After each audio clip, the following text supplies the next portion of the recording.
Can we resume? I'll just share once again, if anyone didn't sign in to participant lists, I'll just send the link for you to sign your name.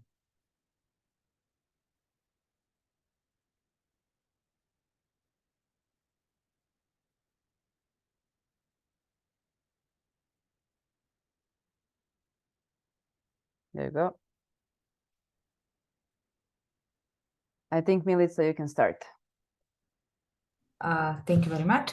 So hello everyone, my name is Milica Stojanović. I am BIRN journalist and editor, and to some of you mentor on this project. So some of you already know me.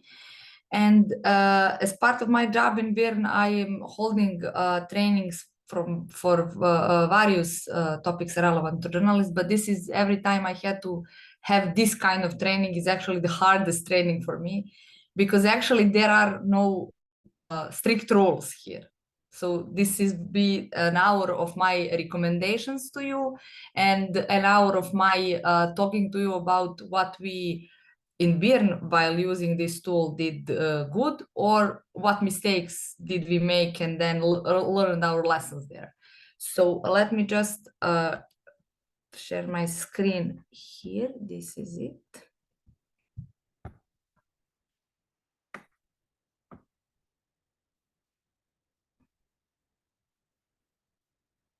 Okay, I think you see my screen now. I just need one. Okay, yeah.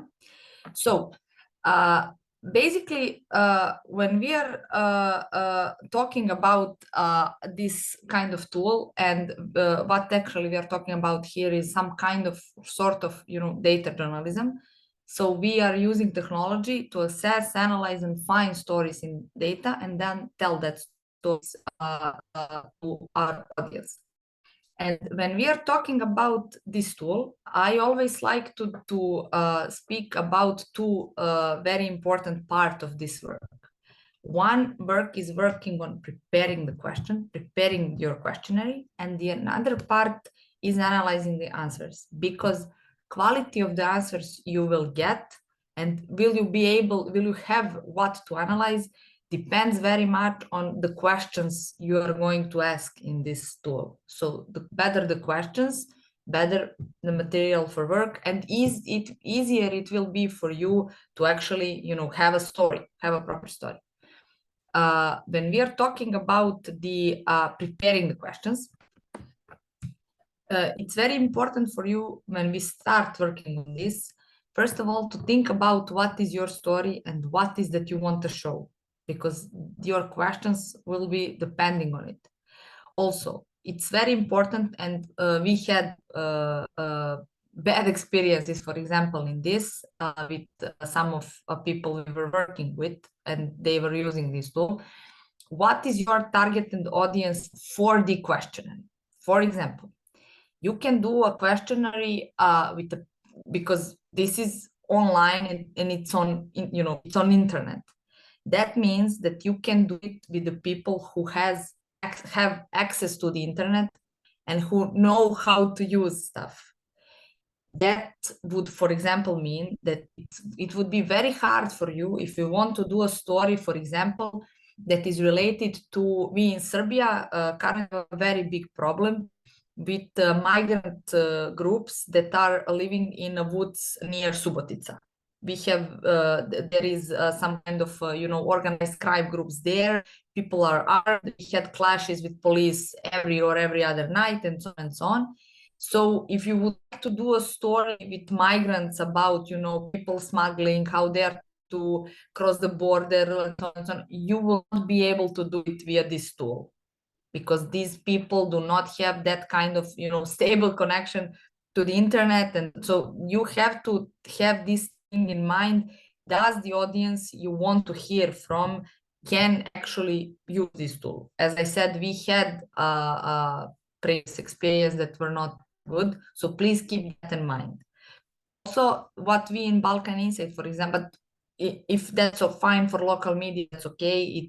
That's your rules. In Balkan Insight, when working, we don't use this tool on people who are under 18 years old, minors, because we do not put minors. That's a house of the policy, editorial policy. We don't use children and teenagers. If you want to do it, that's up to you, but we are not doing it. So we also, when we are making the questionnaire, we know that we cannot ask children.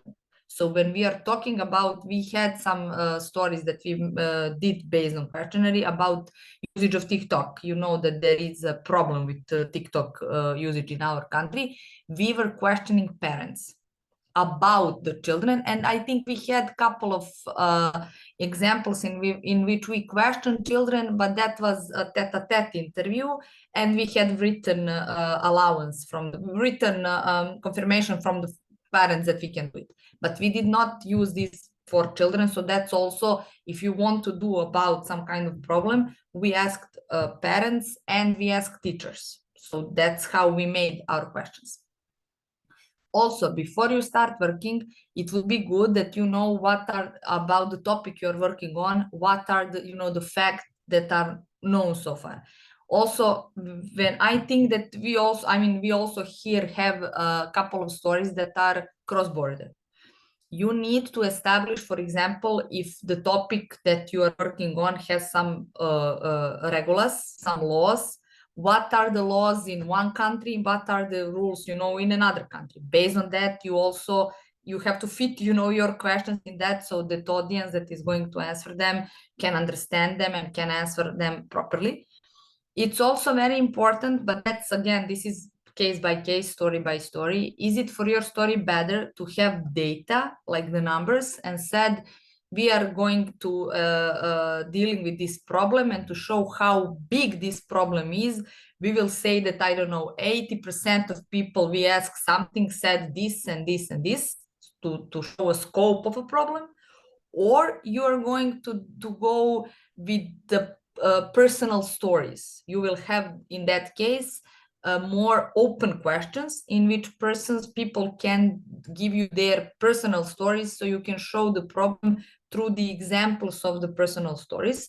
That kind of story, for example, would be, I think you will be able to see that our story about, just a second.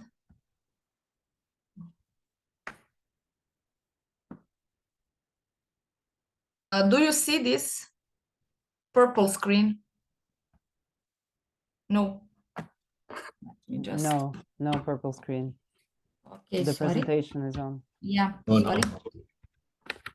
no. Okay. Just a second. Uh-huh.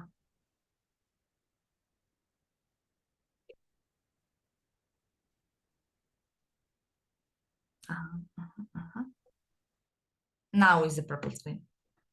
So in 2021, sorry. Now it's in 2021, we did a question. I'm going to show you this text a couple of times, this example. We were doing a story about problems women have when giving a birth in Southeastern Europe.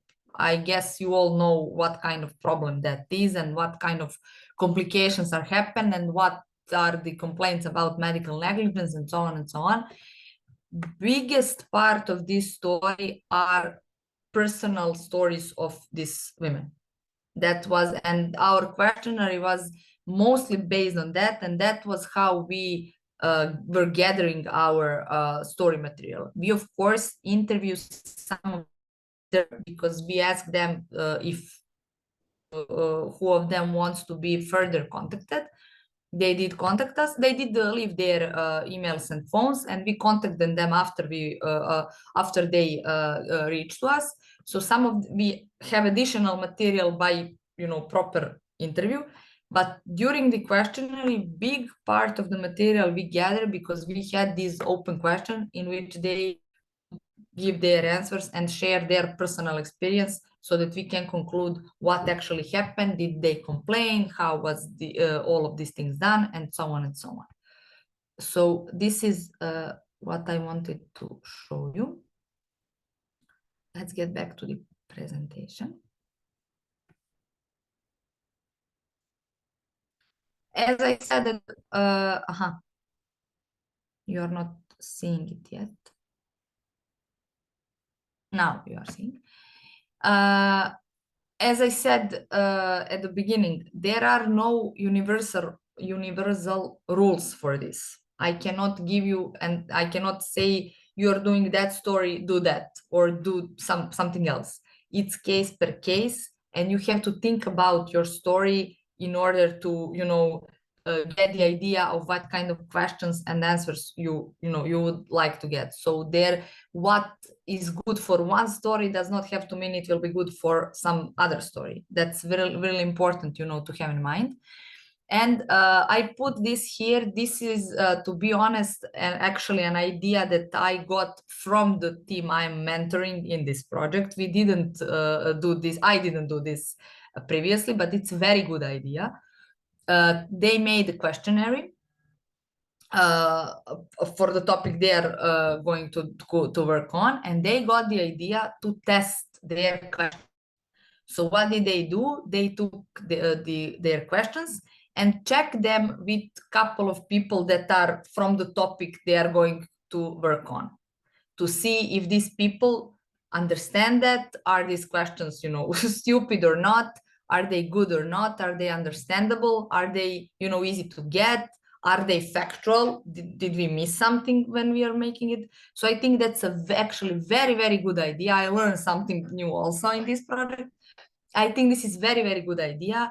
If you have all of your stories are, you know, in some different, you know, field of expertise, if you have the opportunity to have someone, at least one or two persons from the, you know, who have expertise in your topic, try to get them to actually try your questionnaire to see if that questionnaire of yours is, you know, is it understandable?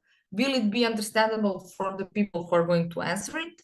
Is it factual? Did we, you know, take something, you know, out of context? Did we misinterpret something or whatever? But this is like an advice I could actually give you what you can do to make your life easier for the future. Next thing is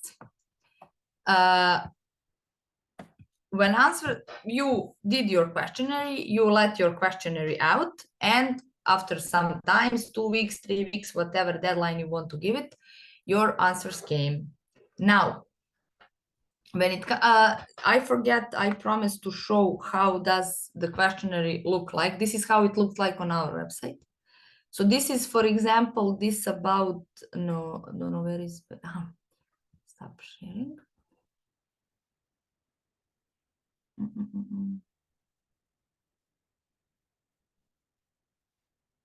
This is how it looked like on our website. Just wait for it to load. Come on. Yeah. So this is, for example, our questionnaire about labor issues. So we make basically some sort of, you know, news in which we are informing people what are we doing and what we want to know. We have this part here in which we said to them that we will not publish anything without their consent, that they can take part by from this country. In this particular case, we have, I think, these 10 countries, which was a lot. And we have here a deadline for answering. And then this is how our question looks like in our website. So here they can choose the country. Here they can, we have, because for example, one thing here, you don't have, it's labor issues, and like, of course, mothers are the first persons you would like to ask about these kind of things. But there are also situations in which some other family member would also be willing to talk to you. And maybe for some other family members, it's easier to talk to journalists than with mothers. So we also had that options for them to answer to us, or we also had this option if a friend of a mother who had labor issues would like to talk to us. We decided to have this to split women who live and gave birth in towns, and these who are living in the villages and have hospitals very far from their homes, so to see is there some kind of problems there when it comes to laboring. We have this about hospitals, we have years and so on and so on. So this is how our questionnaire looked like. And for example, this is an example I always like to use when we made sort of mistake. We didn't calculate things very well, and we could do this better, but like this is for further thinking and for lesson learned.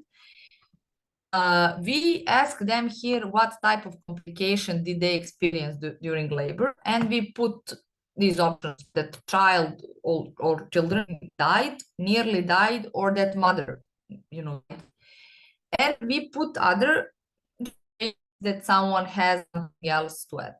What happened with we got? We have, I don't currently it's with other colleague the Excel sheet with the result, but we got a pile of answers that were under this other because clicking other, and then here they were putting many other style complications they had that we were not even thinking about to put as answers that we were offering. And then we get from everyone that answered, we have like in 2% like or 3%, I don't know, child died, in 1% other nearly died, in 97% it was other. You cannot of course use that, so we have to use that part of our data completely differently. But this was because we didn't think about to actually either talk to someone or try to find out the specific complication that can happen, so that we can offer them and then to measure what is actually the most common complications that happen. But okay, we did what we could do at that point. But this is, sorry, example of how you can sort of make a mistake by not thinking in advance what actually can be the answers and how big stuff can be, how complex stuff can be. This is our questionnaire about youth safety on TikTok. This is also our news. I think that your news and this text will look similar to ours, that you told people what are you doing, how they can contact you, from what country, and so on and so on. So for example, in this about children and the TikTok, we have a group of questions for parents, we have another group of questions for teachers, and we have a group of questions that are for the people who are at the same time teachers and parents, because we also have that, to see if there is maybe a difference people who are who have children but also are educational professionals, if some problems that are existing may be different with them, so we can calculate those things. This, yeah, so on and so on. And on the end of every of our questionnaire, we have this question that Björn will analyze and collect data and conduct a survey. Do you want us to start? And if they say yes, we ask them for the email address. We do this with email address because we, from one country, are covering whole Southeastern Europe. So with phone numbers, it would be a bit complicated for us, but you can do, of course, both versions. So let me just come back to the presentation.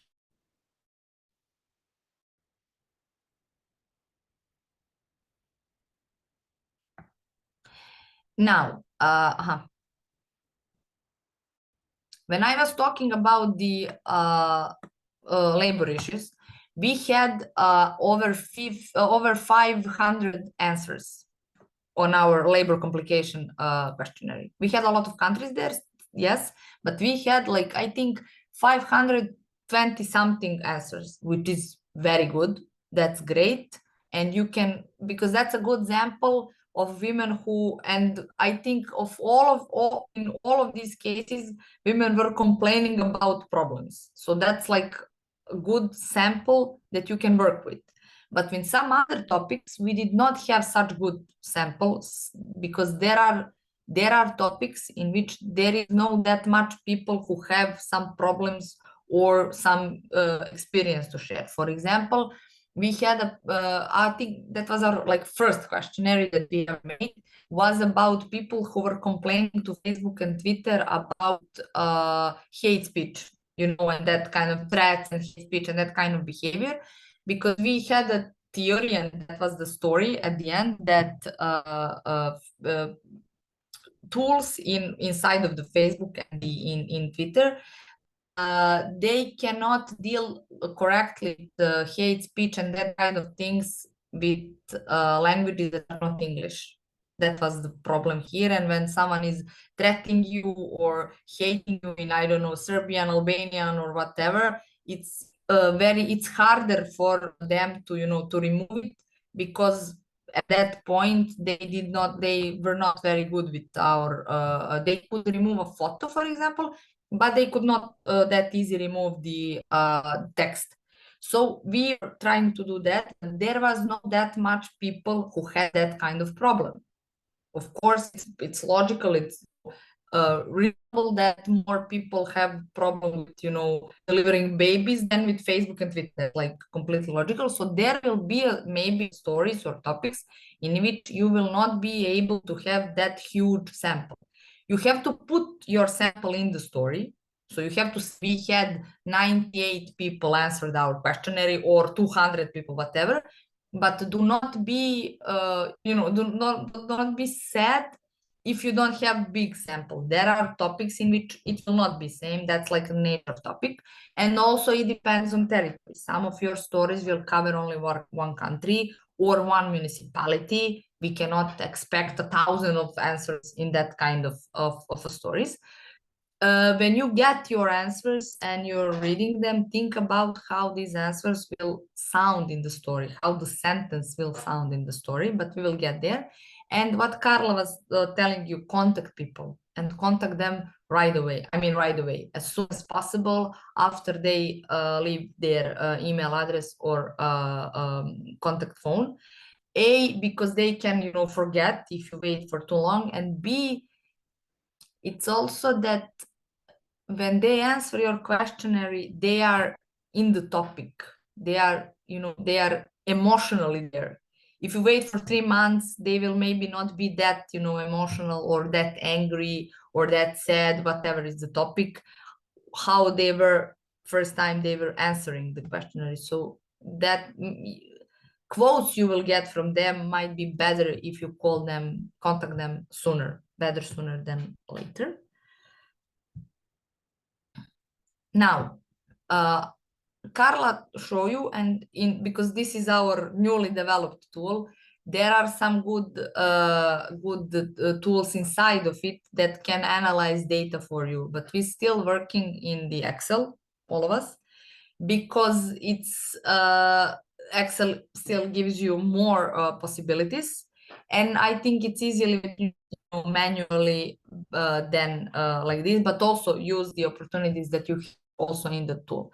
When working in Excel, please, I'm begging you, when you start working, you will download all your data into one Excel table, but please have a copy in which you will work on. So you have one copy with the data, but make another copy, just copy paste it, make a duplicate. The copy you can work on it, because you will filter. You will maybe working, those of you who are working cross-border, you will probably have to work in the Google Sheet because you're not physically present one to another. Someone else will filter something. By mistake, you will delete something. Everything can recover if you have your if you have your first copy untouched. So if you have one spare copy not touched, we can recover data. If you do in that copy, if you have only one copy to work on, it's very hard or impossible to get some of your data back if someone filtrate something or delete by mistake or whatever. So please have 2 copies. Another thing also for those of you who are going to work cross-border, keep in mind that when you're working in Excel, everything has to be in the same format, same count, same language. Because if you want to count something, if you want to,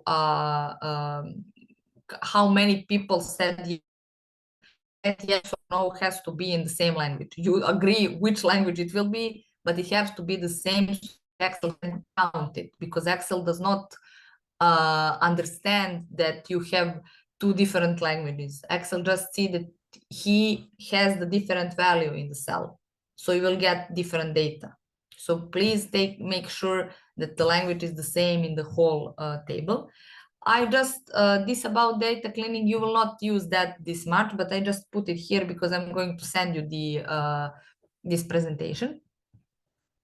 And when it comes, we are using like filters, conditional formatting, and my favorite and your favorite, your new best friend is pivot. Let me just see. Yeah, okay.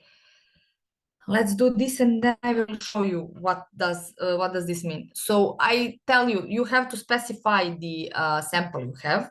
So if you have like 30 answers, you have to put it there because your readers have to be aware of the scale of your sample, because if you say 95% of people something, it's not the same thing if 95 of 30 of 300 of 3 or 3000. That's like difference. As I said, I mean, it would be the better sample, the bigger sample, it's better. It's not drama if it's not big, but you have to specify it in your story. Also, you have to be very careful when you're doing percentages. Is it is X percentage of the total answers or a group that is part of your answers? I'm going to show you what I'm meaning by it. And the most important thing, all of our stories are stories about some people. So your numbers are not enough. We need additional journalistic work. When it comes to, let me just, so for example, this is the newest story I made based on questionnaire is this. No, sorry. This. You see the purple screen? Yeah. Okay. So we were doing questionnaire about school violence. It happened by accident that our questionnaire came out a couple of days after the what was happening in May in Belgrade Elementary School. But okay, we didn't push it because of it, but it just accidentally happened. So we were doing the questionnaire about the how school violence is spread in Balkans and what are the schools are doing to try to deal with it. I think this is the question. No, just a second. Nope. Yes, this was our questionnaire. We always had this. We were interested in are people who are answering female or male, because we wanted to see, our mothers or what kind of answers are if a responder is a mother or a father. We have these classical questions about countries, and then again we had again the two group of questions. One was for the people who are parents or legal guardians, and the second one was for the teachers. And then with parents question, we had a couple of questions for them to describe themselves. And then we have, for example, the question, the school, is it private or public? Because we have also here some EU countries and countries with more developed private school system than, for example, in Serbia. And we want to see, is there a difference there? And then we had a question, was the child or children a perpetrator, victim, or witness? Because these things are, you know, quite different. But if you want to, if you open all of the, let me show you how the actual Excel looked like.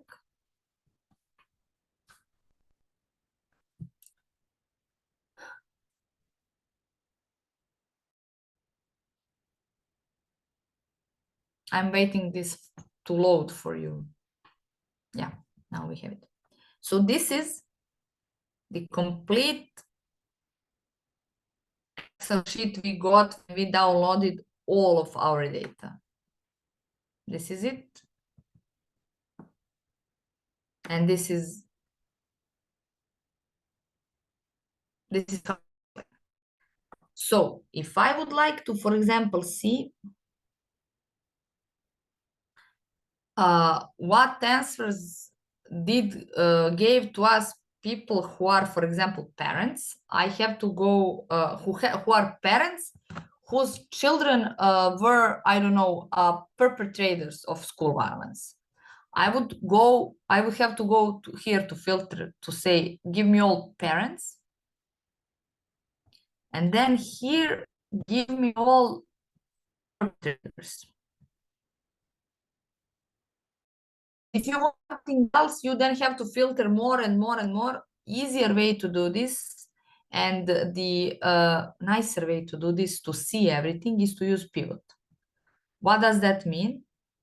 Pivot table is part of Excel and Google Sheet in which you select everything and said here insert pivot table in new worksheet. You said okay. And this is your new dashboard for working. What's the point with pivot is that you have 4 parts here that you can fill in order to have your data. So for example, we for now just want to analyze data answers which parents gave to us. So we are going to just a second.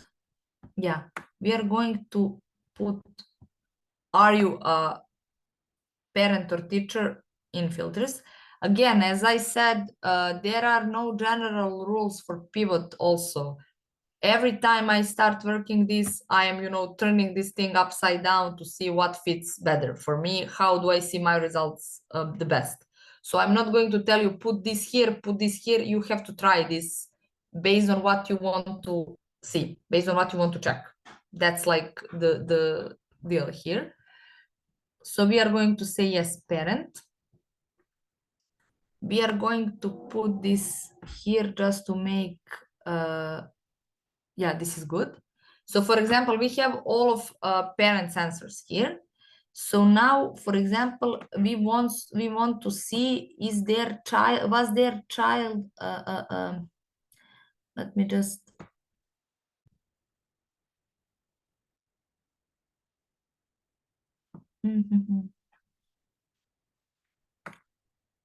here, no. So for example, in parents' answers, we have that 2 of them were perpetrators. In 19 cases, they were victims, and in 13 cases, they were witnesses of violence. You can also, I made it here. I made it in some other cases. You can also put this as a percentage, and that's quite easier for you to actually do this thing and to calculate thing and so on. Let me just put it value field settings here.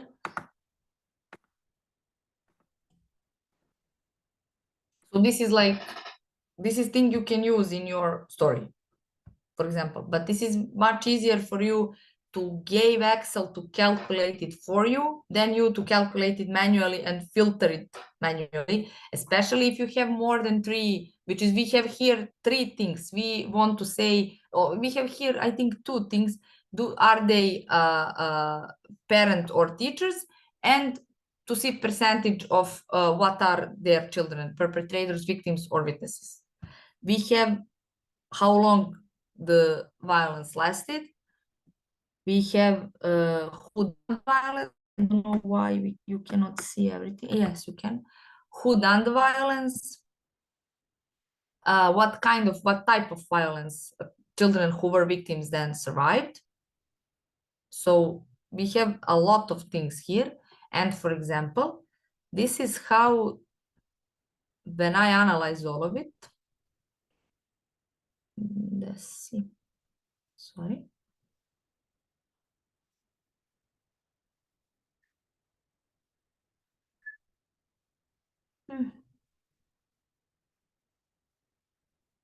Yeah, this is here.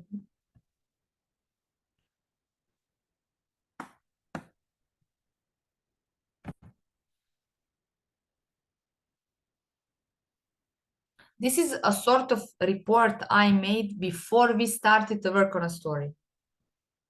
I take all of the data from the questionnaire, put them in one place so that colleagues, my editor first, and then the colleagues I'm going to work with can actually see this data, and based on them, they can make questions for the interviews with experts and blah, blah, blah, they are going to conduct. So for example, this is like my favorite part of it. For example, we have a question, we have for the children who were victims, we had a question, where did the violence happen? And all answers were inside the school. So I put this here because we all obviously have a problem which is more in the school itself than out of the school. That can be a signal or, you know, red flag for a problem. This is also interesting. We asked them what type of violence happened to the children, and they were, you know, choosing some answers. Was it physical? Because this question was multiple choice answers, so they choose things. So I calculated percentages, but then I had to analyze that, for example, 0.2% of cases, children were exposed to physical violence alone or as a part of package. So I just this everything that has every answer that contain physical violence. I said, wait, let's see. I'm sorry. When it comes to physical violence, how many in total children are exposed to this? This cannot be seen just in the answers themselves, but you can do, you know, the double math. So you have the data, but you have also to analyze them. So we had a problem. Physical violence, no matter all the story about digital violence, cyber violence, and so on, that's a problem, fine. But we still apparently have the physical violence as the biggest problem when we are talking about school violence. Also, I found that we had a big problem with verbal violence, which happened in almost 74 cases, which I also find by, you know, summing all the answers that had verbal violence as one of the answers. Now we can go further. We had we have also part of our story were measures that were conducted either to protect the victims or to punish the perpetrators, and answers were like a disaster. And so on. For example, we had a question why no measures were conducted to protect the children, and we let them have, you know, the open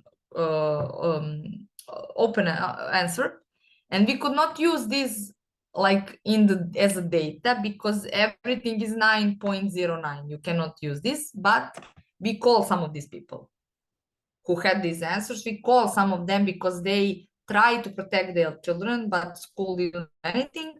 These people were actually, some of them left contacts, and these people were our, you know, target. We were like, okay, these people have problem, let's try with them. And some of them answered, and their answers are in the story. Also, we had part of the questionnaire that was about teachers. which is also my one of my favorite things. So we ask them how often they have complaints, how do they react, and so on. And we have a question: in your opinion, what of all this is violence? I can try to show you the questionnaire. Nope.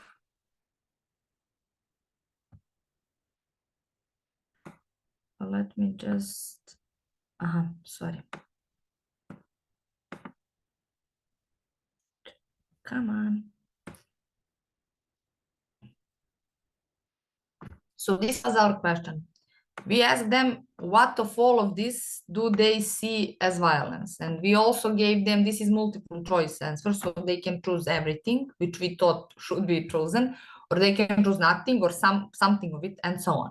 So again, when we get the data, these are not things that we could use as the data. We cannot have the sentence nearly 6% thinks this and the other 6% thinks this, and that's not usable. But what I did, I again analyzed how many times some of these things are in the answers or are not in the answers, which is also significant. So for example, half of teachers, less than half of teachers consider everything from our list to be violence.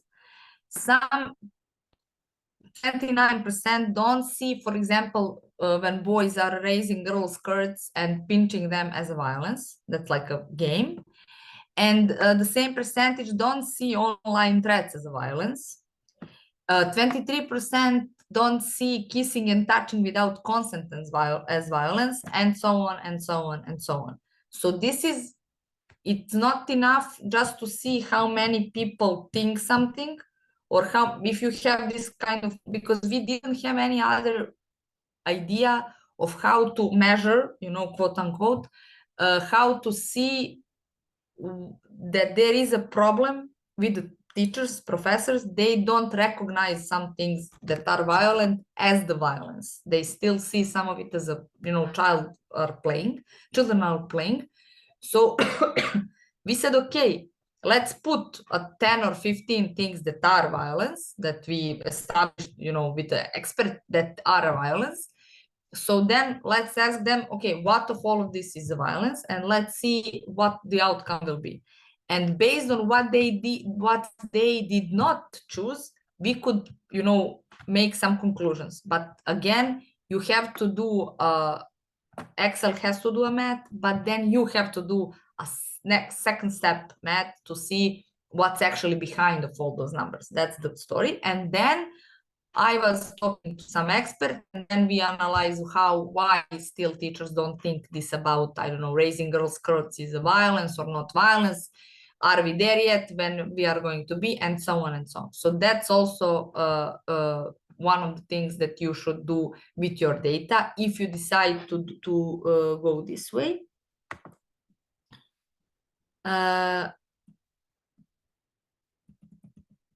This is also, we also ask them about social networks they are using, because they often complain about children are watching TikTok for the whole day, and that's why they are, you know, rude and do violent and so on and so on. But at the same time, only 17% of them actually have account. Of the teachers have account on TikTok. They don't even know what's there. Like, that's also something that we were talking with experts. Is that good? Should they be there, and so on and so on? And how should they deal with this, you know, digital space we are all living in? So this is an example I wanted to show to you, that it's not only about its percentage is important, but it's not only about the percentage, and it's not only about the percentage that are there. Sometimes it's about what is not there, what is not recognized, what is not, you know, said, what is not on the list. That's like what people did not check. Something, your story sometimes is there. So, like, you know, be careful. But what's the point here? You have to, this type of stories requires time. It's not something, let's do it now, and it requires time. It requires time to set up questions, to think about questions. And when you get your answers, beside doing, I know that when we are talking about data, everyone is afraid of Excel because journalists does not like to use Excel. It's hard, it's math. I understand, that's fine. But beyond that math, you need your own math and your own analysis of the stories. And for example, what we are doing, we always have this questionnaire preparation. It's never a one-person job. If two of us are working on the story, we often consult our editor, for example, or someone else from the newsroom to actually check, do they understand, and so on and so on. We never went out of the newsroom, but as I said, I got some good idea about it. Then we are publishing it, and then when we get all the we are following the answers we are getting so that we can contact people. But everything is done, we first of all analyze the data, and then we start then we can make our story and have, okay, our thesis is this, our story is this, our finding is this, let's call experts and so on, and let's do the interviews. So there is a step between getting the results and having the story. You have to put it on the one, I would recommend you to put it on the one place so you can understand what is your story actually. Let me just see if I have, I don't think I have a much more of your time to take. I think I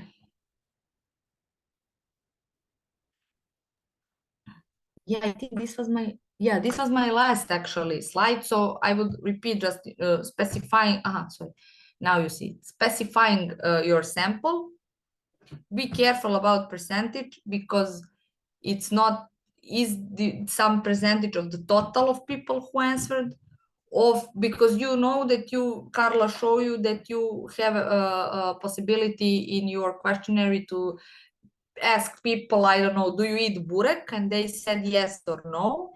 And who answer yes, they can answer, do you like burek with, I don't know, meat, spinach, or whatever. So if 30%, for example, of people eats burek with meat, is it 30% of the people who answered yes, or the total of people who participated in the questionnaire? That's not the same thing. So you have to be careful about it. But when you are working in Excel will do that for you, but still you have to be careful. And to always have in mind that our stories are about people. So numbers are there to help us, to make story look better, and to help us make, infographic, because we can share the infographic, but the story itself is about people. And that's like really important for you to memorize. I wouldn't take much of your time, but I'm here for questions. Let me stop sharing.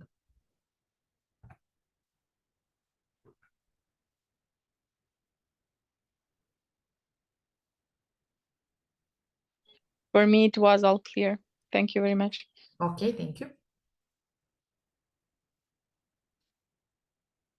I will send you this presentation anyway, so, but again, these are recommendations, no rules, no like, it's case per case, story per story. For some stories, better to use numbers and show the percentage of a phenomena. For some other, it's better to focus on quotes you can get as a story per story. I have a question about this questionnaire that we are already prepared for the publishing. Okay. Can we, and how much can we, in what areas can we change this survey, this questionnaire? We can't change anything now, only maybe some formulations. The questions remain the same. The questions are the same for everybody, no matter where they are. I mean, in our group, of course.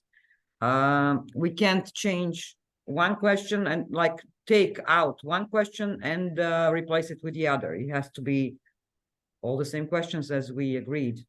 Am I right? I will answer this because this is project-related question. So regarding your story, since you're working on a cross-border, we're gonna try to get the same data about all the concerns that are included in the questionnaire. If you wish to add any question or change something after this training, for example, all of you together, you decide maybe after this training, you just had an idea, oh, maybe we should add this. It's important. You can do that in accordance with the mentor. You just contact the mentor, and you can also contact me in the same email, and then we can have another meeting next week to maybe change something in the questionnaire. But at the moment, since you are all working together, the questionnaire remains same for you all, because we will try to gather the same data. This is what we were doing also for the cross-border stories for Balkan Insight.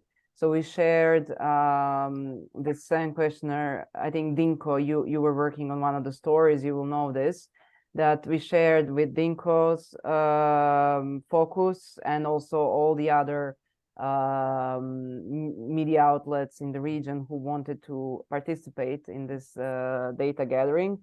And after that, we were able to have all the results, you know, in the same box and then compare. And that's why we use the same questionnaire for you all.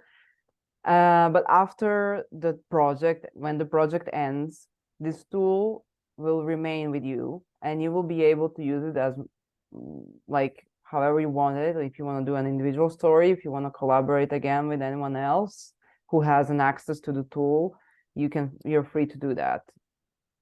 But we advise having the same questionnaire for this reason, for easier data analysis later on. I guess the whole picture now makes sense more than when we started doing it a month ago. Yeah, I mean, this is, I mean, you will decide with Carl about changing questions, but it's important if you are doing cross-border, that's the same, because sometimes you will see that some phenomena or some problem is actually, you know, bigger than your country. It's actually, it exists also in some other country. We don't think we are very, you know, local focused, and we don't think that some things are bigger than our local problems. And but in order to establish that, question should be, you know, the same. We have, because we in Balkan Insight cover a lot of countries, we always, when working on some problem and on questionnaire, we always consult in each other, even if we are not all of us working on the story, but we consult each other about the problem, about is the law in your country like this, in our country is this, so we can have some questions that can, you know, that all of our countries can fit. Thank you very much. And one more question.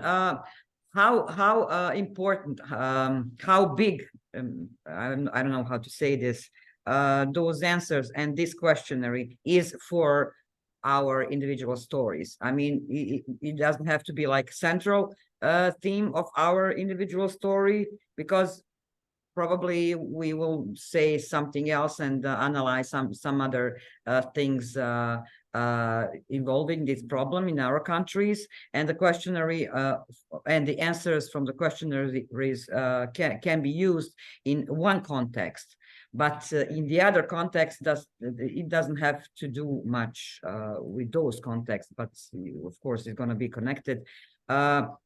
It doesn't have to be like a central part of our story in the end. That's my question. Because I mean, questionnaire the story that I was thinking about is about a much wider problem of illegal dumps than illegal dumps in my country. If you know what I mean. I don't know, did I explain it well? So it doesn't have to be like totally in the focus, those answers that we get from the questionnaire. It doesn't have to be like a primary focus of the story. Yes, I understand. This is I know you had some ideas of including I think also the import, I think, of yes, through the and through our Yeah. borders, and the problems with this dump that is planned to be built near the country's border in with Croatia. Mhm. Nuclear since dump. This is something I think also related to the first training that we had, where we talked about, you know, focusing on a single topic, because when you have a lot of topics in one questionnaire, then you're like sometimes running away from your initial idea. And I think that topic would make it a new investigation. Yeah. Personal, like the import of waste, I think it's also a huge problem. So I would say that's a separate investigation. And in this investigation, you're gonna try to focus on people giving you evidence on the illegal landfills next to the places they live. I remember we were talking also about, should we ask people in that questionnaire exactly where they live? Is that a community of 100 people? Is it a 300 people? So that's kind of something useful to have to, you know, understand where these people live. And I think the questionnaire that we've created currently for your topic specifically focuses on this part of the story of people just, you know, giving you that type of evidence. But if you want to work on illegal waste, illegal waste which is imported in the country, that's already, I think, completely new subject. And the questionnaires, when you make them, it's important that they're focused and that they deal with a single topic and single, you know, problem. But as I said, the tool is going to be in your hands, and you can also work, if not now, because maybe it's going to be too busy to work on 2 investigations at the same time for your newsroom, but maybe later on you can also continue working with more topics related to, because the topic that you're going to work now, it's going to be also like maybe an introduction to further investigations, and also your audience will be familiar that you are doing this topic about waste, and you're going to raise your influence as well if you continue, for example, just doing a single thing. Thank you. But yeah, definitely, if you wanna, after this training session, if you wanna amend your questionnaires that you done in previous week with your mentors, and you thought about, oh, this question can be actually good and it's gonna be useful for my data and for my final story, just write to the mentor and write to your group, and then we can arrange a meeting next week. So we can add it before you put it in your tool, the tool that I just showed you.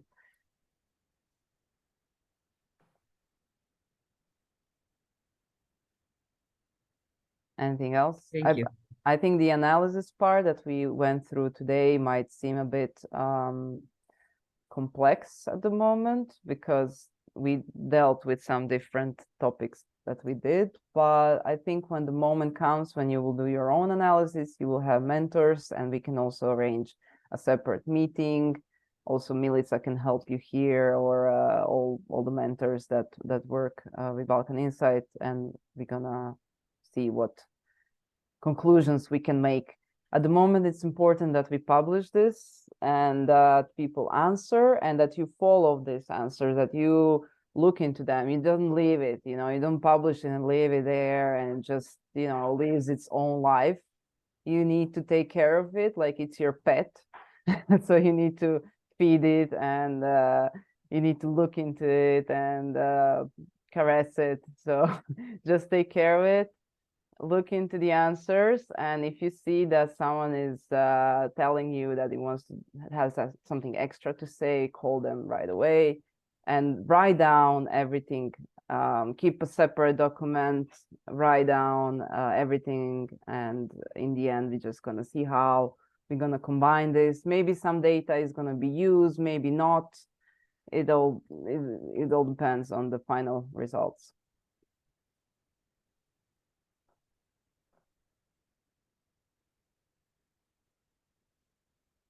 More questions? Yes, deadline for publishing this questionnaire, and for how long you're gonna be stay there in the air.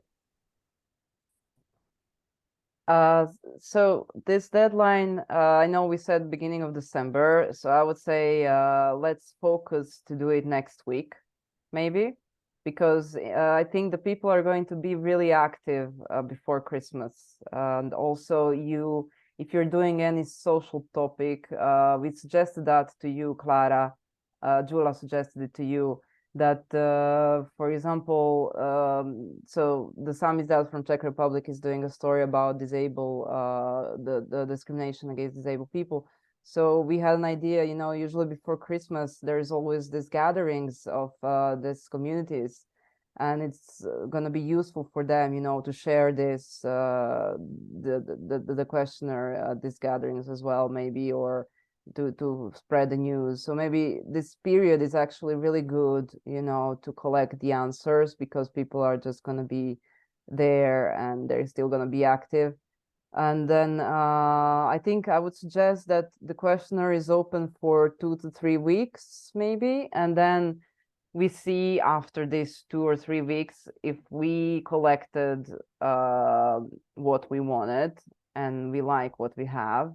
If we think we don't have enough answers or we didn't get what we wanted, we can prolong it, and then you can also like additionally promote it, and maybe it's going to be useful also to promote it once again. Just say like, after this period of 2 or 3 weeks, just say again, oh, we are prolonging this, and please answer. It's just gonna amplify the promotion. It can be an idea of, but it's up to your outlet. Yeah.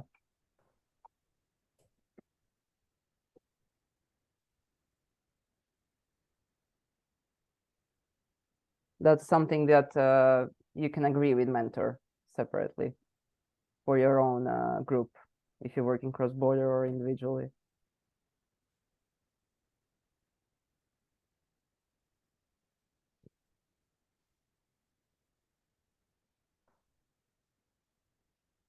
Anything else?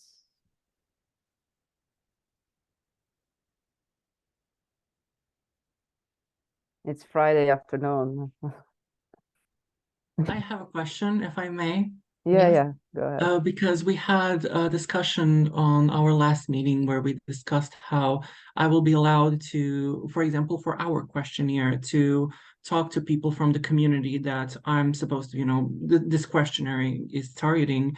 So after I'm done having like face-to-face conversations with these people, do I just give my documents to my team, or do I actually have to sit down in front of the computer and then like fill in the questionnaire according to my notes as if I'm that person?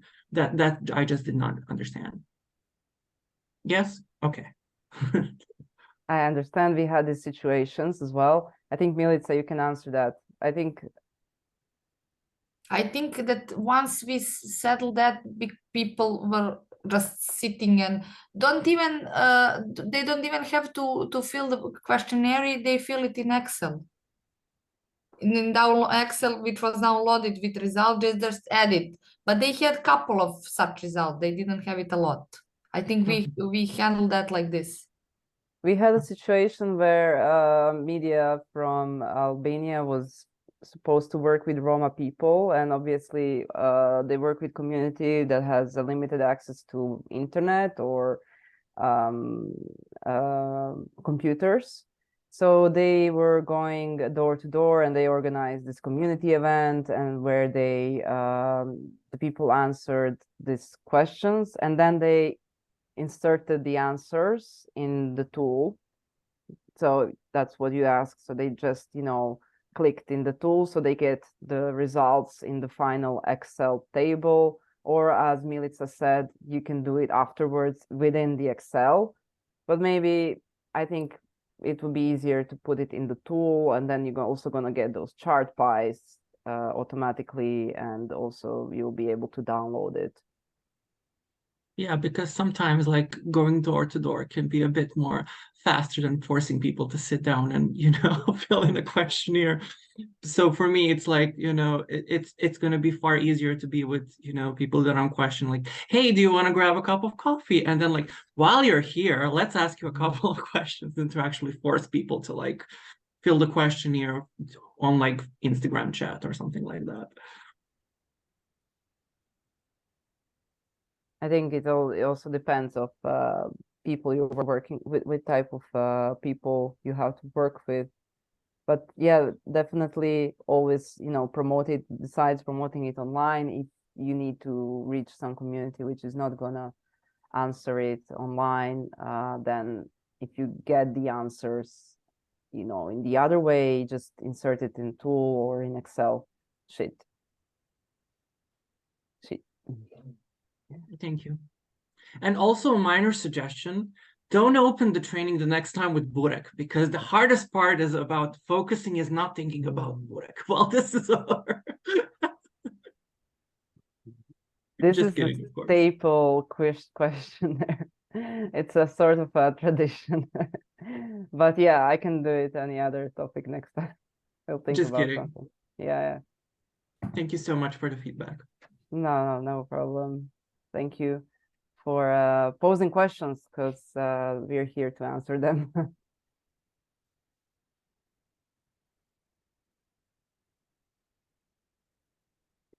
Okay, if there's nothing else, we can conclude this second training, and contact your mentors and me if you need any help. And as I said, anything related to the tool, the CR tool, contact me, because if there is any issue, if there is any technical nature problem, I'm here to resolve it. And the mentor is here for the editorial part. That's it. And this training gonna be recorded training will be available to us like in 1 week. If Yeah, we yeah. manage to. Now We we will will- receive the link for the tool, right? I mean, to enter and everything, to Mhm. start with the questionnaire. Yeah, you can start, you can move around the tool and familiarize yourself with it. And I'll send you an email, you're gonna answer, which is gonna be the general email for you to log in. So as I said, I suggest it's not like Katerina Topalova, Yahoo, but it is an email which is a general of your organization, like zoomer@info.irs or anything else, just because of the situation where people leave the organization and new people come. I think that's it. I think, yeah, we're done. And thank you so much for joining us this Friday afternoon. I hope you have a good weekend, and I hope you manage to relax. And yeah, if you have any questions, feel free to write. That's it. Okay. Thank you. Thank you Thank so you. much. Thank you. Very much. Bye. Bye-bye. Bye. Bye. Bye.